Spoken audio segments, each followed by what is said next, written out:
હે મારે ટોડલે બેઠો રે મોર ક્યાં બોલે.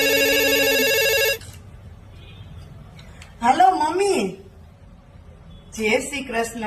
જય શ્રી કૃષ્ણ. કેમ છો? મજામાં? હા મજામાં છું. તમે કયો છો? હમણાં કઈ કામ નથી ને? ના ના, મારી તબિયત તો સારી છે. નવરા છે, નવરા થઈ ગયું બધું કામકાજ. કાંઈ જ કામ નથી હવે. બસ જો ખાઈને ખાધાનું કામ છે. શું?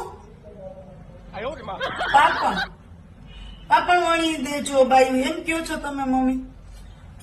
હા તો વણી જ દઈએ ને, પાપણ તો વળી દઈએ. પણ જો હું વિચારતી હતી કે તમારું ગામડે હાટું પાપણ વણી નાખું, પણ છે ને એવું છે કે મને છે ને હાથની નસ દબાય છે, હાથ બહુ દુખે છે અને પાપણ હું વણી જ ના શકું એવું થઈ ગયું છે. મારા પાપણ વણવાનું મારે તમને ફોન કરવાનો જ હતો કે આમ તો હું નવરી છું પણ પાપણ નહીં વણી શકાય, એટલે તમે મને પાપણ વણી દેજો ને થોડાક એમ. હા એટલે જ ને, નકર તો હું કઈ ના પાડું. આ બધું કામ આપણે કરતા હોઈએ તો કઈ હું ગામડે તમને પાપણ વણીને હું ના મોકલાવીએ જ ને મમ્મી. શું કામ ના મોકલાવીએ?